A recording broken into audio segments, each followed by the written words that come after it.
மந்திரவல்லி. அத்தியாயம் 7. கங்காபுரி என்றும் கங்கை கொண்ட சோழபுரம் என்றும் அழைக்கப்படும் சோழ நாட்டு தலைநகரில் நடுநாயகமாக விளங்கும் சோழீசர் ஆலயத்தின் கம்பீரமான விமானத்தை அடைய மேல்தளம் மாடம் ஒன்றை சிறப்புற கட்டி அங்கே செல்ல படிக்கட்டுகளையும் சிற்ப கலைஞர் திட்டமிட்டு அமைத்திருந்தார்.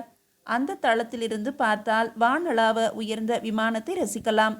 சற்று நெருங்கி பார்த்தால் கீழே கருவறையையும் கரு அறையில் மிக பெரிய லிங்கத்தையும் மேலே குடைந்து எடுத்தது போல அமைக்கப்பட்டிருந்த விமானத்தின் உட்குழிவு தோற்றத்தையும் கண்டு பிரமிக்கலாம். ஜெய்சிம்மன் குறிப்பிட்ட நேரத்துக்கு சற்று முன்பே வந்து சோழர்களின் சிற்பத்திறனை, கட்டிட அமைப்பு, மேதை தன்மையை கண்டு வியந்து உள்ளத்தில் பொறாமை தீயை, பழிவாங்கும் உணர்ச்சியை வளர்த்து கொண்டிருந்தான். அவனுக்கு நிலவும் உதவியது. அந்த பெரிய கோயிலின் மீது தன் நிலவை பொழிவது போல மதியவன் குளிர்கரணங்களை அபிஷேகம் செய்து கொண்டிருந்தான். கோட்டை வாயிற்கதவு அடைக்கப்பட இருப்பதன் அறிகுறியாக அதிரும் முரசம் தொலைவில் கேட்டது. கோயிலில் அர்த்தஜாம பூஜை முடிவடைந்து பண் இசைத்து நர்த்தனம் நடந்து மூல கருவறை கதவை தாளிடும் ஓசையும் கேட்டது. அவள் வரவில்லை. இங்குதானே வந்திருப்பதாக கூறினாள். அவள் பெயர் உடனே நினைவுக்கு வரவில்லை. ஆனால் அவளை கல்யாணபுரத்தில் கண்டிருக்கும் நினைவு மட்டும் மறக்கவில்லை. அவ்வளவு எளிதில் ஆடவர் இதயத்திலிருந்து மறையக்கூடிய வடிவம் அல்ல. எழில் முகம் 7 ஜென்மங்களுக்கும் தொடர்ந்து கண்ணெதிரே நிழலாடும். கல்யாணபுரத்திலிருந்து கங்காபுரிக்கு இவள் எப்போது வந்தாள்? ஏன் வந்திருக்கிறாள்? சாளுக்கிய நாட்டிற்கு வேண்டியவளா அல்லது தன்னை வேவு பார்க்க இப்படி வேடம் போடுகிறாளா? எப்படி இருந்தாலும் எதற்கும் ஆயத்தமாக இருக்க வேண்டும். கால் சிலம்பொலி கேட்டது. நந்தவனத்தில் பூத்த நறு மலர்களின் மனம் திடீரென்று வீசியது. அவள் வருகிறாள். வந்து நேரமாகிறதா என்ற குரலில் மதுரம் கலந்திருந்தது. அப்பொழுதுதான் உட்கார்ந்தான் ஜெயசிம்மன். முழங்கால்களை கட்டிக்கொண்டு நின்று உலவி நடந்து அவன் பாதங்கள் நொந்திருந்தன. உட்கார் என்று கெஞ்சின. கலீர் என்று சிரித்தால் நடந்த அழகி. எவ்வளவு நாழிகை ஆடினாலும் எங்கள் பாதம் நொந்ததே கிடையாது என்று கூறிக்கொண்டே ஜெயசிம்மனின் அருகே வந்தாள். அர்த்தஜாம பூஜையின் போது நடனமாடும் முறை என்னுடையது. அதை முடித்து கொண்டு வந்தேன். சற்று தாமதமாகிவிட்டது என்றவாறு அவன் அருகிலே நிமிர்ந்தாள். நில ஒளியில் சிற்பம் ஒன்று உயிர் பெற்று எழுந்து வந்தது போல தோன்றியது. வண்ண சித்திரம் வடிவு பெற்று நடனமாடுவது போல தோன்றியது. இளவரசியே என்று மெல்ல அழைத்தாள். படிக்கட்டுகளில் சிலர் ஏறி வரும் காலடியோசை கேட்டது. சட்டென்று ஜெயசிம்மன் அவள் வாயை பொத்தி, நான் ஜெயசிம்மன், சோழ நாட்டு படை வீரன். உன் பெயரை மறந்துவிட்டேனே. ஆமாம், குணரேகா என்று அவள் செவிகளில் மட்டும் விழுமாறு பேசினான். படிக்கட்டுகளில் ஏறி வந்த கோயில் பணியாட்கள் கையில் உள்ள தீவர்த்தியுடன் சற்று தொலைவிலேயே வணக்கம் தெரிவித்து, தாங்கள் இங்கிருந்து புறப்படும் முன்பு எங்களை அழியுங்கள், மாடத்து கதவை பிறகு தாளிடுகிறோம் என்று கூறி, பிறகு இடையே தொந்தரவு கொடுத்ததற்கு மன்னித்து விடுங்கள் என்று சொல்லி அங்கிருந்து அகன்றனர். திரும்பி போகும்போது அவர்கள் ஒருவருக்கொருவர் கண் சிமிட்டி மெல்ல சிரித்து கொண்டனர். குணரேகா சிரித்தாள். காவலருக்கு காவலர்கள் வணங்குகிறார்கள் என்று கூறிய அவள் வாயை பொத்தின ஜெயசிம்மனின் அவளுடைய கரங்களில் கரம் சிறைப்பட்டிருந்தது. வேறு யாரோ என்று பார்த்தேன். கோயில் காவலர்கள். அவர்கள் காதில் கூட இளவரசே என்ற சொல் விழுந்துவிடக்கூடாது என்று கூறிக்கொண்டே தன் கரத்தை அள்ளி தண்டினை போன்ற சிறையிலிருந்து விடுவித்து கொண்டான் ஜெயசிம்மன். ஆமாம், இங்கே இளவரசர் என்றால் ராஜேந்திரர், மன்னரின் தம்பி. நீங்களும் மன்னரின் சகோதரர். ஆனால் உங்கள் அழகுக்கும் கம்பீரத்துக்கும் வீரத்துக்கும் அவர் இணையாவாரா என்று தேன் அமுது சொட்ட கூறியவாறு அவன் அருகே நெருங்கினாள். என் பெயர் குணரேகா. எவ்வளவோ வேலைகள் இருந்தாலும் என் பெயரை தாங்கள் மறக்காதது என் அதிர்ஷ்டம்தான். அவள் குரல் மிக அருகே கேட்டது. அவள் தலையில் சூடியிருந்த மலரின் மனமும் பூசியிருந்த வாசனை தைலத்தின் மனமும் பருவ செழிப்பால் வளமை கொழிக்கும் அவள் அங்கங்களிலிருந்து எழுந்த பெண்மையின் மனமும் சேர்ந்து போதையை அழைத்து வந்தன. அவளது கரங்கள் மெல்ல ஜெயசிம்மன் பாதத்தை பிடித்தன. உங்கள் பாதங்களை தொட நான் பாக்கியம் செய்திருக்க வேண்டும். ஜெயசிம்மன் தன் கரங்களை சற்று நகர்த்தி கொண்டு, குணரேகா, வந்த விஷயத்தை சொல், விவரமாக கூறுகிறேன் என்றதை உடனே சொல். இங்கே அதிக நேரம் தங்கி இருக்க முடியாது. பகிரங்கமாக இப்படிப்பட்ட இடத்தில் அமர்ந்து பேசுவதால் யாரும் சந்தேகிக்க மாட்டார்கள் என்பதால் தான் இங்கே வர சம்மதித்தேன். சொல்ல வேண்டியவற்றை உடனே சொல்லிவிடு என்று கூறிவிட்டு சட்டென்று தன் உடைக்குள் மறைத்திருந்த உடைவாளை எடுத்து, ரேகா, சாளுக்கிய நாட்டின் வேவுக்காரி நீ இல்லை என்று நான் அறிந்துவிட்டால் மறுகணமே உன்னை இந்த உடைவாள் உணவாக்கி கொண்டுவிடும் என்று கடுமையாக கூறவும் குணரேகா திடுக்கிடவில்லை, மெல்லவே நகைத்தாள். தனது மேலாடையை மெல்ல விலக்கி இடையை சுற்றி இருந்த அரைஞானை வெளியே இழுத்து அதன் முனையில் வட்ட வடிவமாக இருந்த லட்சினை ஒன்றை ஜெயசிம்மன் கண்ணில் படுவது போல காட்டினாள். அவள் இப்படி திடீரென்று செய்வாள் என்று ஜெயசிம்மன் எதிர்பார்க்கவில்லை. அவன் கண்களை மூடிக்கொண்டான். உடைவாளை விட கூர்மையான ஆயுதத்தால் மறுமொழி கொடுத்து விட்டாய் ரேகா. உன் தொழிலின் பழக்கத்தினால் உனக்கு நாணம் குறைந்திருக்கலாம். இந்த செய்கையால் என்னை தலைகுனிய வைத்துவிட்டாய். ஆனால் உன்னை சந்தேகித்தது என் கடமையின் காரணமாக. ஜெயசிம்மன் குரல் தழுதழுத்தது. ஆடையை சரி செய்யவும் தோன்றாமல் ஜெயசிம்மனின் முகத்தையே பார்த்து கொண்டிருந்த குணரேகா, இளவரசே, உயிரை பணயம் வைத்து இங்கே வந்திருக்கிறீர்கள் என்பதை அறிந்த நான் எப்படியாவது தங்களை சந்திக்க துடித்தேன். நான் குடியிருக்கும் வீதிக்கு சோழ நாட்டு படையை சேர்ந்த உயர் அதிகாரிகள் வருவார்கள். அவர்களுள் நீங்களும் இருக்கிறீர்களோ என்று என் விழிகள் தேடும். அப்படி தேடிய போது இன்று தங்களை சந்தித்தேன் என்றாள். அவள் இதழ்கள் எதையோ எதிர்பார்த்து துடித்தன. நான் பதியிலாதாரை தேடி வரவில்லை. என்னை பிரம்மராயர் அழைத்து வந்தார். சரி ரேகா, சொல்ல வேண்டியவற்றை சொல். பிறகு எப்போது எங்கே சந்திக்க போகிறோமோ? ஏன் சந்திக்க முடியாது? என் குடிலின் கதவுகள் தங்களுக்காக எப்போதும் திறந்திருக்கும். என் இதய கதவுகள் மூடாமல் தங்கள் வருகைக்காக காத்திருக்கும். என் குடிலிலேயே தங்க வேண்டும் என்று அழைக்க வந்தேன். பதியிலார் இறைவன் அடிமைகள் என்ற பட்ட பெயருடன் எங்களை குடியேற்றி சகல சௌகரியங்களையும் ஏற்படுத்தி கொடுத்திருக்கிறார்கள் இந்த நாட்டு மக்கள். பல ஆண்டுகளுக்கு முன்பு ராஜராஜ சோழர் உயர்தரமான நோக்கத்துடன் தான் எங்களை போன்றவர்களை தஞ்சை மாநகரில் குடியேற்றினார். ஆனால் காலம் மாற மாற யார் வேண்டுமானாலும் எப்போது வேண்டுமானாலும் எங்களுக்கு பதியாகிவிடலாம் என்ற நிலை ஏற்பட்டுவிட்டது. ஆண்டவனின் அடிமைகள் மட்டுமல்ல நாங்கள், ஆசைப்பட்டவர்கள் அத்தனை பேரின் அடிமைகள் நாங்கள். உங்கள் அடிமையாக மட்டும் ஏன் வாழக்கூடாது? என் குடிலில் நீங்கள் தங்கியிருக்கிறீர்கள் என்றால் நினைத்தவர்கள் நுழைய பயப்படுவார்கள் என்று கூறிக்கொண்டே ஜெயசிம்மன் அருகே மெல்ல நகர்ந்தாள் குணரேகா. ஜெயசிம்மன் சற்று நகர்ந்தான். காற்று நுழைந்து செல்ல சற்று இடைவெளி கொடு ரேகா. இது கோயிலின் புனிதமான மேல்தளம். நாம் முக்கியமான விஷயங்களை பேச வந்தோம். பயங்கரமான படையெடுப்புக்கு சோழ நாடு ஆயத்தமாகி கொண்டு இருக்கிறது. இந்த விவரங்களை கல்யாணபுரத்துக்கு உடனே அனுப்ப வேண்டும். இன்று பகல் உயிருக்கு உயிரான துவாரபாலகர் சிலையை சிற்பியின் வீட்டில் கண்டதிலிருந்து எனக்கு நிலை கொள்ளவில்லை. அந்த சிலையை மீட்டாக வேண்டும்.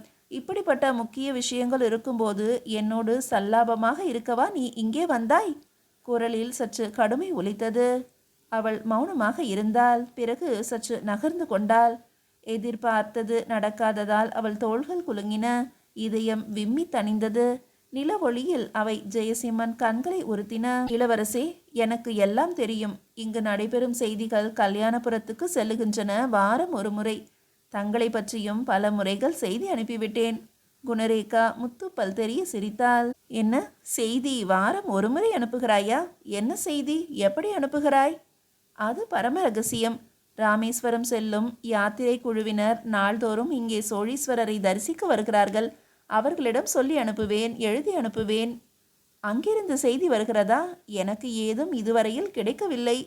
ஜெயசிம்மன் ஏக்கத்துடன் பேசினான்.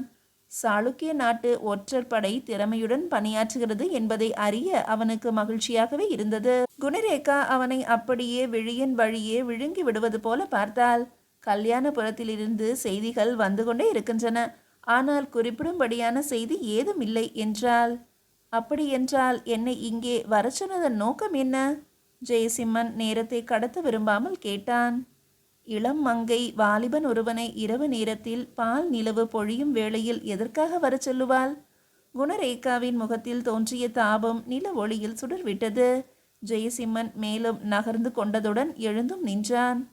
ரேகா ஒரு கணம் மௌனமாக நின்றாள். பிறகு, இளவரசே, தங்களுடைய உறுதியை நான் பாராட்டுகிறேன். ஒரு முக்கியமான செய்தியை உங்களிடம் தெரிவிக்கவே தங்களை வருமாறு அழைத்தேன். பிறகு சொந்த விஷயமும் இருந்தது. என்ன முக்கிய செய்தி?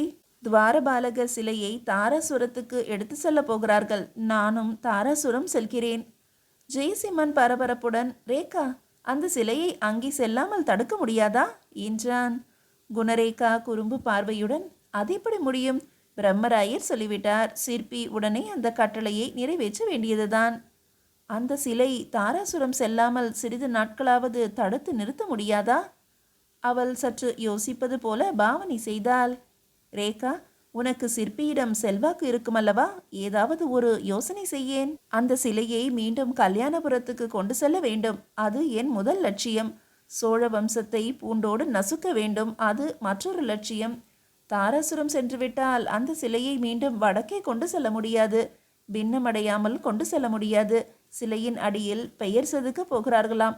சாளுக்கிய நாட்டிற்கு அவமானம் ஏற்படும் அந்த காரியத்தை நான் பார்த்து கொண்டிருக்கலாமோ?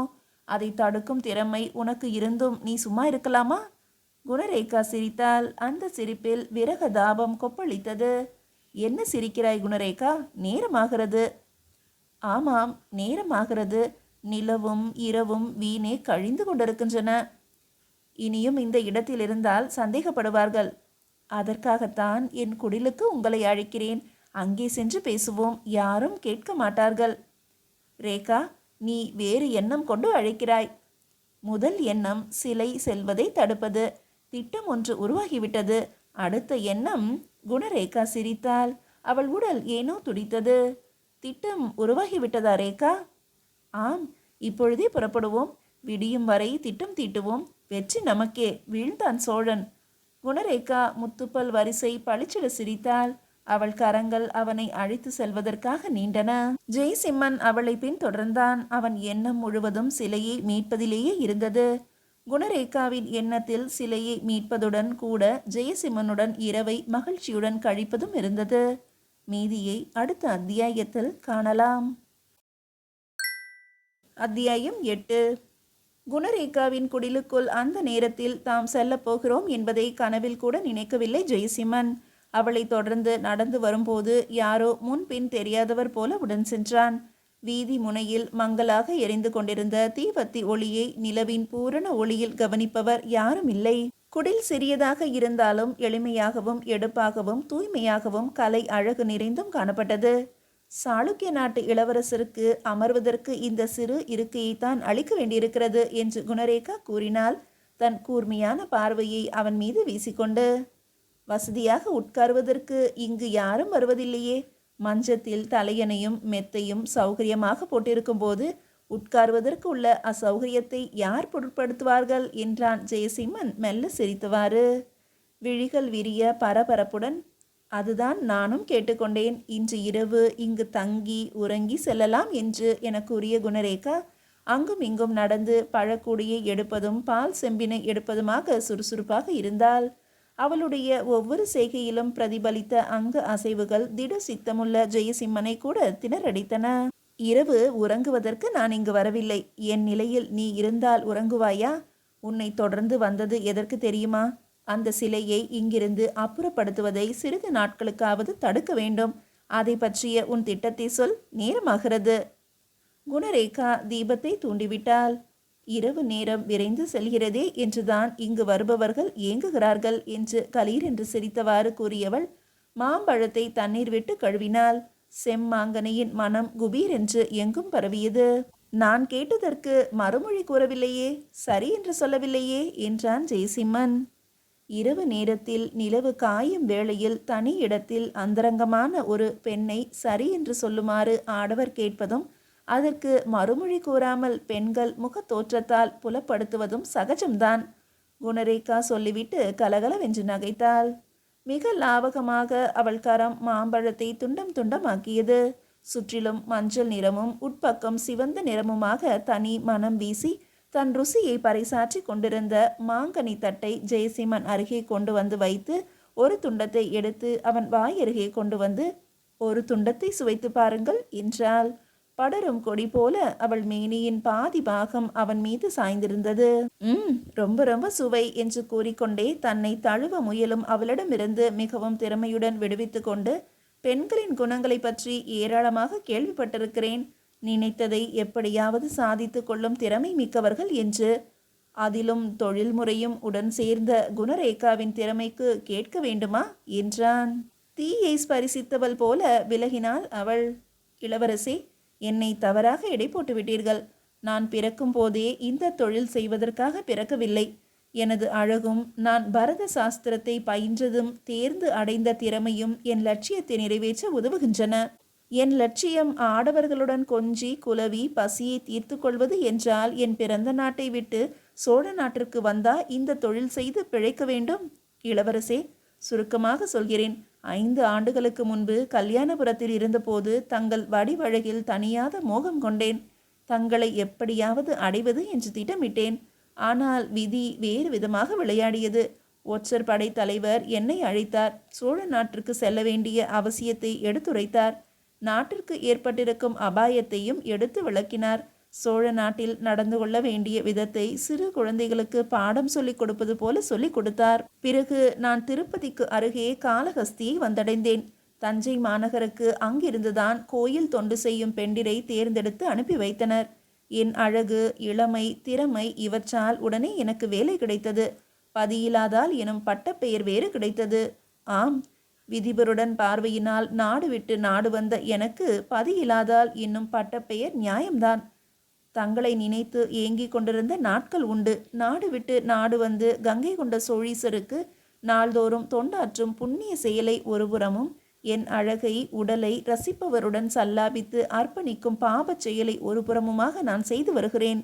ஆனால் பாவ புண்ணியத்தை சீர்தூக்கி பார்த்து காலங்கழிப்பதை விட சாளுக்கிய நாட்டிற்கு எந்தெந்த விதத்தில் உதவி செய்ய முடியுமோ அவற்றை செய்வதிலேயே கண்ணும் கருத்துமாக இருப்பதுடன் பிறவி எடுத்த பயன் அதுவே என்று திடமாக நம்பி நாளை கழித்து வருகிறேன். இப்படி இருக்கையில்தான் ஒரு நாள் உற்சாகமும் ஒளியும் என் இதயத்தில் தோன்றின. தாங்கள் இந்த ஊருக்கு வந்திருக்கிறீர்கள் என்ற செய்திதான் அது. ஒவ்வொரு நாளும் தங்களை சந்திக்க துடித்தேன். நேரமும் காலமும் சேர்ந்தன. இளவரசி, இன்னும் எவ்வளவு நாட்கள் நான் இந்த ஊரில் இருப்பேனோ? படையெடுப்பிற்கான வேலைகள் முடிவடைந்து விட்டனவாம். பிறகு எனக்கு இங்கு வேலை இல்லை. நான் சொல்லித்தான் தாங்கள் அறிவீர்கள் என்பதில்லை. கல்யாணபுரத்திலிருந்து செய்தி வந்திருக்கிறது எனக்கு. இளவரசே, சாளுக்கிய நாட்டிற்கு யமன் போன்ற 3 இங்கிருக்கின்றனர். அவர்களை தீர்த்து கட்டும் பணி எனக்கு இடப்பட்டிருக்கிறது என்று கூறி குணரேகா பெருமூச்சு விட்டாள். ஜெய்சிம்மன் நிமிர்ந்து உட்கார்ந்தான். அவனை அறியாமலேயே ஹூங்காரம் செய்தான். அவன் தோள் துடித்து உடல் புல்லரித்தது. விழிகள் ஜொலித்தன. 3 யமன்களா என்றான். ஆம் இளவரசே, முத்தி போன்று காலனையும் நடுநடுங்க வைக்கும் 3. கங்கை கொண்ட சோழபுரத்தை நிர்மாணித்த ராஜேந்திர சோழருக்கு 6 புதல்வர்களும் ஒரு மகளும் உண்டு. அவர்களுள் மூத்தவர் இப்பொழுது அரசராக உள்ள ராஜாதி ராஜர். நன்றாக சொன்னாய் குணரேகா, நன்றாக சொன்னாய். இப்பொழுது அரசராக உள்ள என்று. நாளைக்கு அவர் இருக்க மாட்டார் என்பது உறுதி.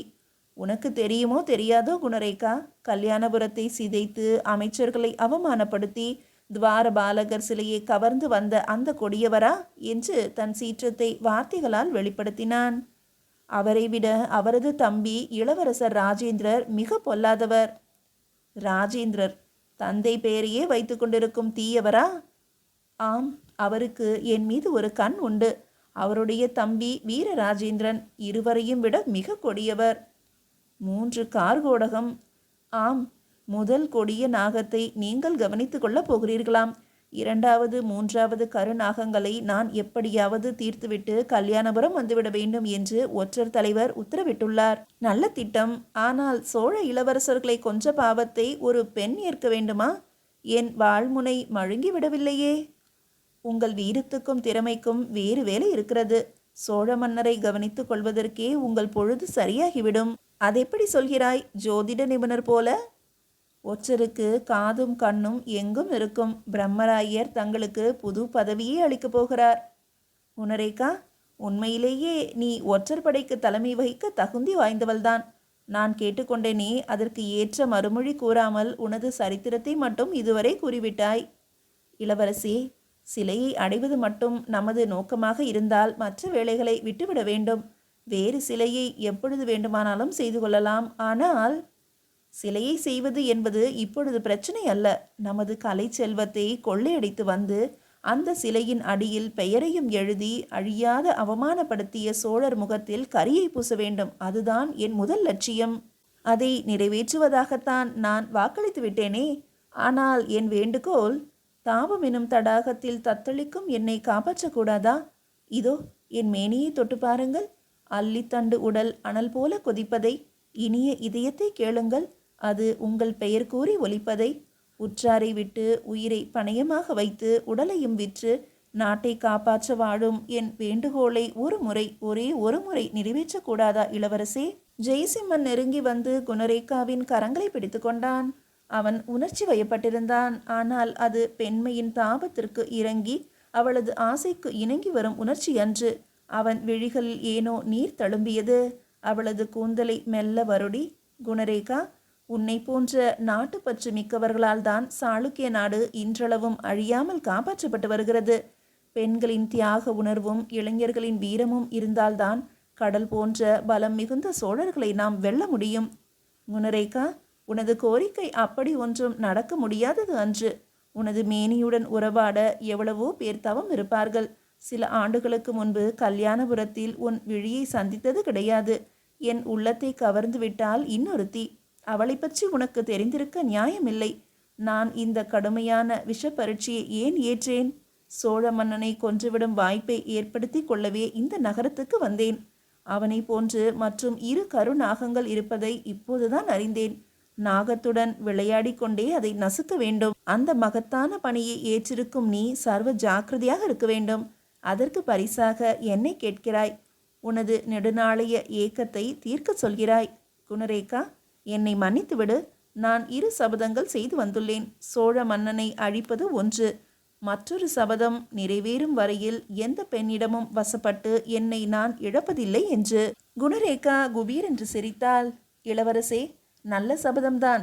என்னை தழுவ தங்களுக்கு மனமில்லை என்பதற்காக சபதத்தை கூறி திசை திருப்பாதீர்கள். இந்த நகரத்துக்கு வந்ததிலிருந்தே தங்களுடைய இதயத்தில் இடம் பிடித்து கொண்டு விட்டால் ஒரு சோழ நாட்டு மங்கை. நான் குணரேகா இல்லை, குணக்கேடி, ஒழுக்கம் தவறியவள். அதனால் என்னை தீண்டுவதை கௌரவ குறைவாக நினைக்கிறீர்கள். நாட்டிற்காக உடலை மட்டுமன்று உயிரையே தியாகம் செய்ய ஆயத்தமாக இருக்கும் ஒரு பேதை. தங்கள் வேண்டுகோளின்படி சிலை அப்புறப்படுத்தப்படுவதை தடுத்து நிறுத்தப் போகும் ஒரு எளியவளின் கடைசி ஆசையை நிறைவேற்றுவதால் எந்த சாபங்களும் ஏற்பட்டு விடாது. சோழ நாட்டு பெண்ணுக்கு நான் எந்த விதத்திலும் குறைந்தவள் அல்ல என்று கூறி குணரேகா ஜெயசிம்மனை நெருங்கினாள். வானத்து மதி மேல் திசையில் இறங்க முயன்று கொண்டிருந்தது. விடிந்து விட்டதோ என்ற பிரமையில் ஓரிரு பறவைகள் கூவின. சிறகடித்து பறந்து சென்று மீண்டும் கூடடைந்தன. சில்லென்று காற்று வீசியது. பலகனியின் திரைச்சீலை மெல்ல அசைந்தது. குணரேகா, எல்லாவற்றையும் அறிந்து வைத்திருக்கும் நீ ஒன்றை மட்டும் அறியவில்லை. சோழ நாட்டு பெண்ணுடன் நான் பழகுவதை வேறு விதமாக எண்ணிவிட்டாயா? காரண காரியத்திற்காகத்தான் பழகுகிறேன். அந்த மங்கை என்னை நெருங்கும் ஒவ்வொரு கணமும் உண்மையை கூறிவிட வேண்டும் என்று துடிக்கிறேன். எந்த உண்மையை?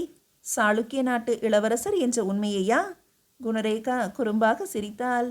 தேவைப்பட்டால் அதையும் நான் சொல்ல தயங்க மாட்டேன். அவளும் அதற்காக என்னை வெறுத்து விட மாட்டாள். நாட்டிற்காக ஒரு பேதை பெண்ணை ஏமாற்றுகிறேனே என்ற வேதனை எனக்கு. பெண் பாவம் பொல்லாதது என்பார்கள். ஆனால் மன்னரின் உயிரை மாய்க்க அவளது உதவி தேவைப்படுகிறது. அதனால்தான் உண்மை காதல் கொண்டுவிட்ட அந்த பெண்ணிடம் இன்னும் நான் உண்மையை கூறவில்லை. சாளுக்கிய நாட்டவன் என்ற உண்மையை விட மற்றொரு உண்மையை நான் கூறினால் அந்த பேதை பெண்ணின் இதயம் வெடித்துவிடும். சாளுக்கிய நாட்டு சொந்த நாட்டு மங்கையின் தாபத்தால் இதயம் சுக்குநூறாகும் போது சோழ நாட்டவளின் இதயம் வெடித்துத்தான் போகட்டுமே. அப்பேற்பட்ட உண்மை ரகசியம் என்னவென்று சொல்லிவிடுங்களேன். நாட்டு பணிக்காக வந்தவர்கள் நங்கை சுகம் நாடக்கூடாது என்ற கட்டுப்பாடு எங்கும் இல்லை. சொல்லப்போனால், நாணம் விட்டு சொல்லப்போனால், உங்கள் பணிக்கு மங்கை தரும் சுகம் மேலும் உற்சாகத்தை அளிக்கும். ஜெயசிம்மனை குணரேகா நெருங்கி இறுக்கமாக அணைத்து கொண்டாள். ஜெயசிம்மன் ஒரு கணம் திகைத்தான். பிறகு தன் முரட்டுத்தனமான பலத்தை பயன்படுத்தி அவளிடமிருந்து தன்னை விடுவித்து கொண்டவனாக அவள் காதருகே அந்த உண்மையை, இதுவரை மறைத்து வந்த ரகசியத்தை கூறினான். கருடாஸ்திரத்தில் விடுபட்டு துவண்டு விலகிய சர்ப்பம் போல குணரேகா அவனிடமிருந்து சரையிலென்று விடுபட்டு நகர்ந்தாள். அவன் முகத்தையே ஒரு கணம் உற்று நோக்கி அவள் 2 கரங்களாலும் தன் முகத்தை மூடிக்கொண்டு விம்மி அழுதாள். இளவரசே, என்னை மன்னித்து விடுங்கள். நான் துரோகியாக மாட்டேன். அவளுக்கு துரோகம் செய்ய மாட்டேன். உங்கள் இதயத்தை புரிந்து கொள்ளாமல் இதுவரை நடந்ததற்கு என்னை மன்னித்து விடுங்கள். நீங்கள் கவலையின்றி போய் வாருங்கள். துவார பாலகர் சிலை இங்கிருந்து அகற்றப்படாமல் பார்த்து கொள்ள வேண்டியது என் பொறுப்பு என்றாள். ஜெயசிம்மன் நிம்மதியான மனத்துடன் வீதி வழியே நடந்து தன் இருப்பிடம் நோக்கி சென்றான். மேலும் கடினமான மனத்துடன் உள்ளத்தில் காதல் தீ பொங்க குணரேகா மஞ்சத்தில் புரண்டாள். மீதியை அடுத்த அத்தியாயத்தில் காணலாம்.